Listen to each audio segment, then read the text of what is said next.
So I'm David Nolen. This talk is called Out of the Tarpit Revisited, or How I Learned to Stop Worrying and Love Datomic. I'm a software engineer at a software consultancy called Cognitect. At Cognitect, we believe that modern software practice involves a lot of accidental complexity, and that one way to avoid accidental complexity is to embrace what some people like to refer to as value-oriented programming. Some people call that embracing immutability or functional programming. In some sense, I'm very excited to be here because I'm talking to a community that in some sense, whether you know it explicitly or not, React is very much a functional system. The creator, Jordan Walk, created it in about 6 months at Facebook because he was responding to the problems they were encountering trying to use Backbone in their Facebook apps, and he wanted to build a system which had managed state. So even if you just use React, it's good to understand that React was created with a functional mindset, and we'll see why this is a good thing momentarily. At Cognitect, we build a bunch of tools to help us do value-oriented programming.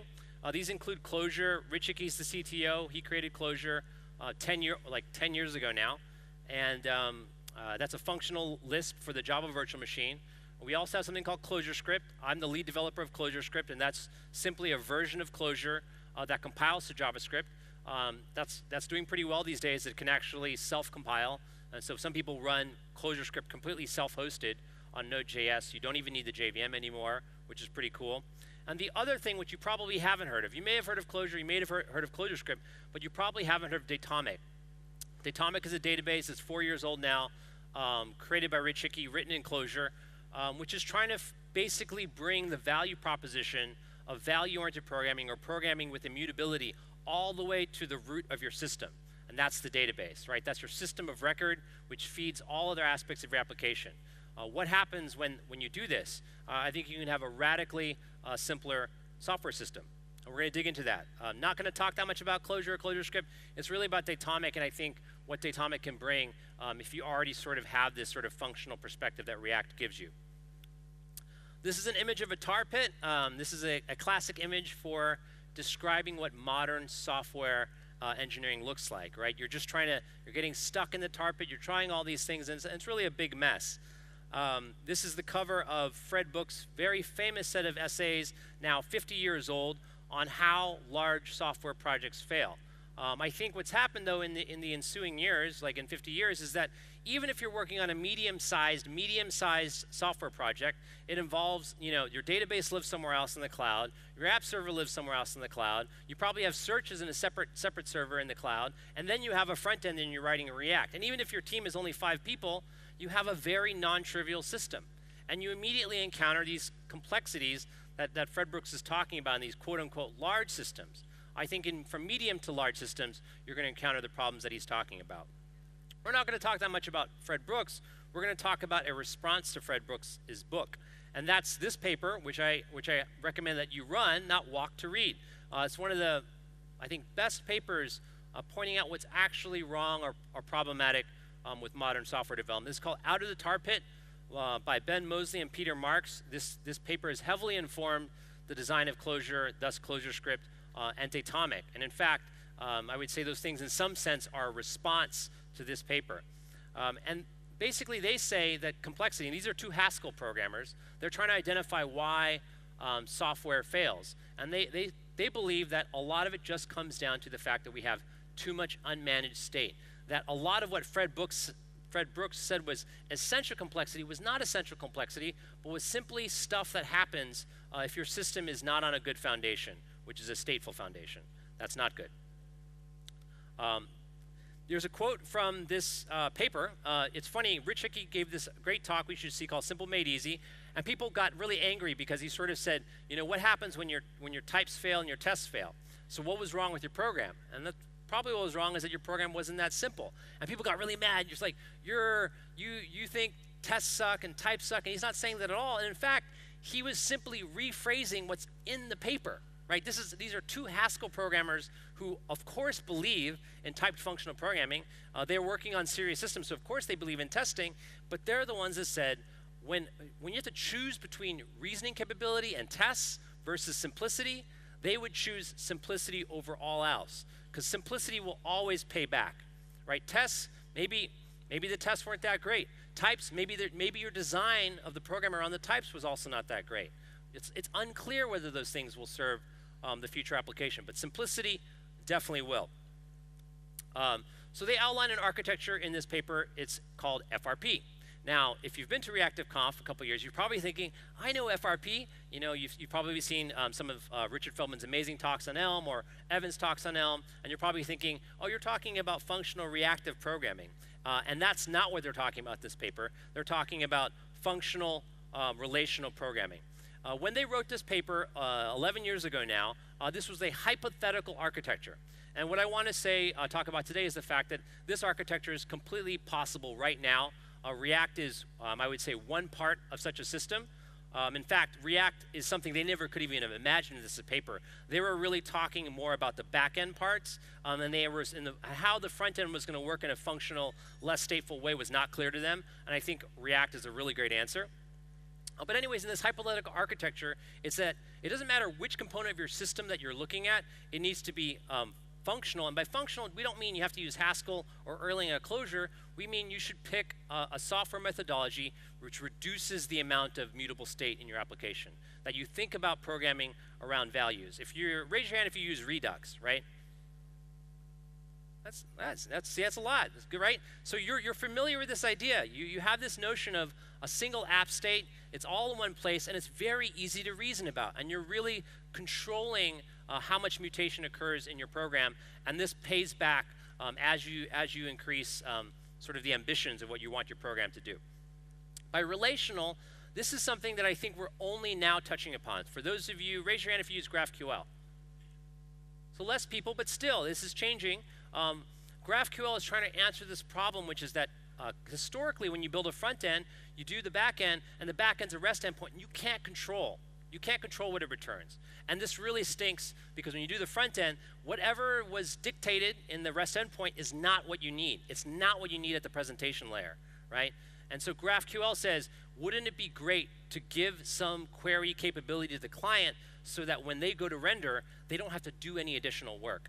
And for those of you that use GraphQL know, oh, all that stuff that we did before, it just disappears, right? All the error-prone code, which is simply about changing the result, the server result, to be presentable, that goes away. So they're specifically talking about a system in which you're mostly functional, and you have a system which has proper declarative queries so that you can get exactly what you need so you can present it in whatever way that makes sense.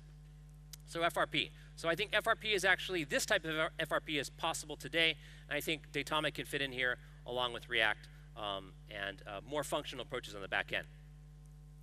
It's in stark contrast to what we're doing for the most part in the mainstream. In this paper, the authors state that absolutely nothing they're saying is revolutionary. In fact, known for at least 40 years, all the things they're recommending. It's just that for some reason, mainstream programmers aren't doing it. And of course, now that you understand React, you're like, oh, it's obvious. But 3 years ago when React came out, when nobody really understood it, it wasn't obvious that it was a better way. Like, you had to go through the gauntlet of trying it and understanding it to be, yes, I get it. It's semantically simpler. So I'm trying to convince you that we want to build something that's simpler, and we'll see the benefits. But what we're traditionally doing is what at Cognitech we like to refer to as plop, right? It sounds gross because it is gross. What is plop? This is what most people are doing. Place-oriented programming. You can take any component in a typical software system. You could say, you could pick the database. Well, that's a plop component, right? MySQL, Mongo, Postgres. It's just one giant global mutable variable. So it doesn't really matter if your reasoning power on the front end is amazing. You're still stuck with the semantics when you go to your system of record of one giant global mutable variable, right? Wouldn't you want this beautiful semantics you have on the front end to actually be replicated throughout your system? This is a very technical diagram. Architecture diagram, and really you can imagine any part of your system, and it's going to look something like this. You have some decoupled components, and they need to talk to each other, and then you have a bug, right? So think about what you were doing. Let's imagine this diagram is representing MVC prior to you doing React stuff, and then you would have a mutable model, a mutable controller, and a mutable view, and then you have a bug, Now, where is the bug, right? The bug could be in your mutable model, it could be in your mutable view, or it could be in your mutable controller, right? And the problem with state is that everybody knows that state is not a linear thing, right? It's combinatorial. It's at least exponential, the complexity. Every time you add a new stateful part of your system, it's another thing that you need to understand. It's another massive addition to the state space that your application can be in. And again, I'm not saying you have to eliminate all state. What I'm saying is that what we do in typical mainstream programming is we don't do anything at all. It's just a free-for-all. And there's no surprise that it's very hard to understand the types of systems that are being built. I'm going to just drive this analogy home just a little bit more with an analogy about Go. I'm a huge fan of Go. Those of you that follow me online maybe know this. This is an image of DeepMind's first version of public version of AlphaGo competing against the world Go champion Isidol. And so if you want to get good at Go, it's a bit like chess. I'm sure some of you play chess, if not necessarily Go. If you want to get really good, you practice these problems, right? And the problems are visualization problems. Because in order to get good at chess or Go, it's just, can I visualize the state of the board, right? So this is an example from a book which is 700 years old. They have these 700-year-old problems that 6-year-old children start studying, right? These problems that require master-level skills. And what you have to do is you have to imagine the state of the board in your head, and you pick a candidate move, then you pick another candidate move, you pick another candidate move, it doesn't work. And then in your head, you have to sort of rewind and play it back and go back to the part where you thought it was working and choose a different candidate move. This requires years of practice. Again, people start when they're 6 years old, and they spend 8 hours a day doing this. And by the time they're 18, they can do this in the blink of an eye. There's a very nice analogy here with software, right? Most of how we think about software is actually invisible, right? Getting good at programming is getting good at visualizing what your stuff means in your head, right? And my point here is that don't make it any harder than it already is. Place-oriented programming is like playing blindfolded Go. This is Bao Yun, and this is a very specific skill that he's developed. Very few people can do this. He's an amateur Go player, very strong, and he can play completely blindfolded, right? That's cool. It's a game. That's cool. That's cool. It's a game. But there's no reason to do this when you're building software systems, and that's what you're doing when you're building very stateful systems. Stop doing that. So what happens is, so this is only about the front end. I mean, even when I wrote this post, I was thinking, this could be the architecture for your entire application. This does not have to be restricted to your front end. We could have a true functional relational programming system. It's within our reach. So at Cognitech, we actually are building functional relational programming systems. We have this architecture. We use ClojureScript on the front end with React. We use Clojure, which is completely designed around immutable data structures on the back end. And our system of record, our database is Datomic. We get to treat Datomic. It's like basically Redux in the cloud, right? The database itself is immutable. We get to treat it as an immutable value. We can time travel, and all this stuff works, and I'm going to demo a bit of that. The neat thing is that Datomic now has a client protocol, and you can use it from other languages. We only developed one in Clojure, but there's a protocol. Very soon, we're going to release a specification that's probably going to be written by me, so that other people can implement it. I've actually started on a JavaScript client about 2 years ago. If you're interested in helping me with that or talking about that, come to the AMA, I think at 11:10 or whatever, or come ask me questions after the talk. But I'm going to demo stuff with Clojure just because that's what's fully working right now. But again, I have the foundations for a JavaScript client, and it's not going to be that hard. In fact, you can also imagine if you like GraphQL, people were often asking when GraphQL came out, well, what database do I use? Doing a transformation from GraphQL to Datomic is basically trivial, and you'll see that because semantically, Datomic does a very, very similar thing. Okay, Datomic. So really quickly, what are the basic properties of Datomic? It's basically an ACID database. It's relational. It's not a NoSQL store. It's not a key value store. We don't care about horizontal, write scale. It's not important. We believe that most applications, many, not even most, but just many, a large chunk of business applications work great with MySQL and Postgres. And I think many people agree. You assess the NoSQL thing, and you realize, that's cool, but actually we can make MySQL perform well enough or Postgres perform well enough, and we keep our relational queries, right? We don't want to lose query power just to gain some other bit of convenience somewhere else. So Datomic is of that ilk, right? The idea is we want the full query power. Datomic, fortunately, was designed, after SQL, so it's able to get rid of a lot of the baggage, and we'll see that in a little bit. It's immutable. This is really the big difference in that you don't have to do any explicit snapshotting. There's no work, right? It's basically the architecture is very similar to Git. Git basically is an immutable tree of your file system. So this is simply taking the persistent data structure idea that is represented by Git or persistent data structures like immutable.js, and it simply maps them to disk. So Datomic has basically these 1,000-way trees on disk. So you have a very fast lookups when you run queries. And it's immutable. It uses data log queries and rules. So instead of using SQL, it uses actually a much simpler syntax for doing queries, which is very regular. Datomic was inspired a bit by RDF, but dropping all this stuff in RDF that sucks. It's basically a kind of triple store in that you record facts. The facts are there are some entities in the world, there are some attributes, and there's a value associated with that. And then you can add attributes if you want. Migrations, all that sort of stuff is possible. And if you have questions about that, ask me later. Again, it's now programming language agnostic. There's a client protocol. I'm going to give you a whirlwind tour. Again, I can't talk about everything. I compress a lot into a very short amount of talk. So I'm going to go pretty fast and show you some code. I'm going to show you Clojure, but what I've done here is that I'm going to show you what the JavaScript looks like in the comments. So if you don't know Clojure, it's really not important. The point that I want to focus on here is just the semantics. So I'm going to make a database. I'm going to load a schema. I'm going to initialize it with some initial data. And the very first thing I'm going to do is I'm going to record the start time of the demo because I'm going to do a historical query. So at the end of the demo, I'm going to query the state of the database when I started, which is going to be, the results will be different. And that's what you want. So time travel. OK, data log queries. So you could imagine in ES6 that the JavaScript that you would write looks something like this. You make a query var for a person, a query var for last name, and then you construct a query that says, find all last names with that variable. Find everybody's last name. And in Clojure, it looks like this, and it returns all the last names of the people in this application. It's a very simple contacts application. It's just your names, your addresses, your email addresses, phone numbers, so forth. Here's another query. I've elided things that are redundant. So here's a query that says, find all first names and last names together.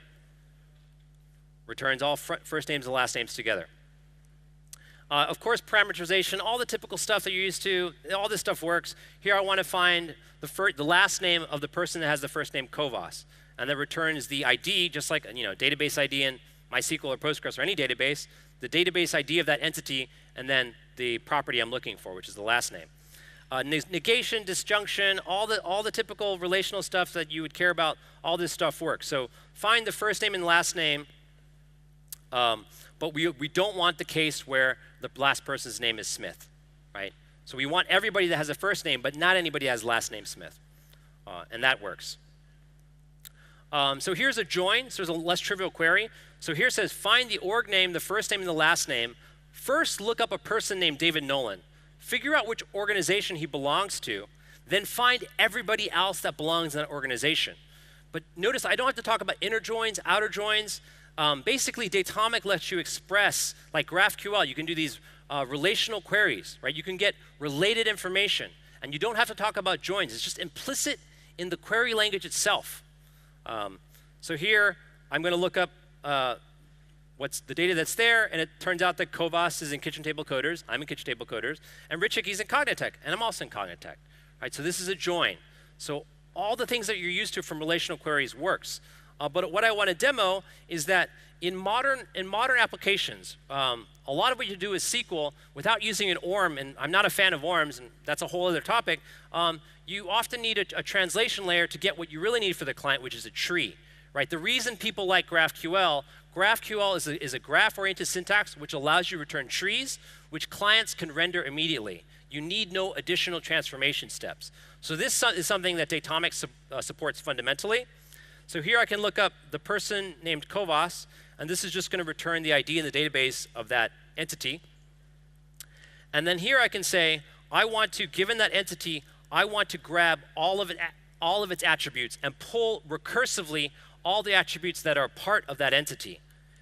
and I'm going to get this nested data structure, right? If this was JavaScript, this would be JSON. So just the same way in GraphQL, you can pull the tree that you care about. Datomic supports this as a first-class operation. First name, last name, the emails, and the addresses. Down here, imagine if we were using ES6, you would have object literal syntax, these inline key expressions. So here I can say, I want the first name, the last name, I want the address, but I only want the city. When you access the address, I only want the city. I run the closure code, and I get the map that's just the first name, the last name, and the city. Those of you who know that GraphQL know this is a one-to-one mapping to what GraphQL supports. This just works. Datomic fundamentally works this way. I'm going to try to wrap up because I'm probably running out of time. So I'm going to add some novelty to the system. So so I'm trying to show you have some of the conveniences that you're used to from document stores. Document stores return structured data, and that's awesome. And Datomic gives you that, but you don't lose any query power. Here I'm going to show you that I can add novelty to the database. I'm going to add a new email for Kovas. Note that I can transact a list of new information, and I can just pass a JSON data structure. I want to update this thing with this DB ID, and I want to add a new email address. And it looks just like JSON, and that will get updated in a direct way. So let's add this new email address. Let's query for Kovas's email addresses, and I have those 2 email addresses. But the cool thing here is if I want to debug my system, or say I want to build auditing, or say I want to build a feature that always gives users access to historical information, I can write this little bit of code that says, give me the database value, right? The database is an immutable value. I have a current version of that value. Give me the value of the database when I started doing this demo. And I can run that query, and we see only the email that existed when I started the talk. And this just works. I didn't have to do any setup, right? Datomic is immutable by design. It's like Git, right? It's just a part of the design. There's a lot of power. We have a lot of big companies that use it, some of the biggest companies in the world. It's been in production for 4 years. It's pretty cool. I recommend checking it out. So what do we have planned for the JS client? So again, it's under dev. Come talk to me later. We want parity with the Clojure Datomic client. I started on it 2 years ago, so it wasn't written in ES6, but I want it to be in ES6. We don't talking directly to the browsers is actually not something we're interested in because of all the security problems around that. So we're totally fine with making this as ES6 fancy as people want. Supporting, returning promises, supporting async await, destructuring, all that stuff should work. There's no reason to not do that. So if you're interested in seeing that, again, come talk to me. The Fluent DSL. So you notice that you saw some Lisp code, but I was showing you that we're very interested in having very idiomatic code for ES6, and really for any language. I started on work, basically I have code where I can query the schema. So the same way that GraphQL has a schema, and schema allows you to reflect on the schema and give guidance to the user, we have code to generate type information from the Datomic schema. And actually, we generate a bunch of JavaScript code and all the type information, and you can be in IntelliJ or whatever IDE you want, and all your stuff will be type-directed, auto-completed. So that's something that also interested in. So if you want to learn more about this stuff, start with Simple Made Easy to understand the philosophy about the design. Look at language of the system, because I'm talking about building a complete architecture, not just this beautiful idea of React on the front end. I want the same philosophy at every level of the system. If you want to know more about the philosophy behind Datomic, see Database as a Value.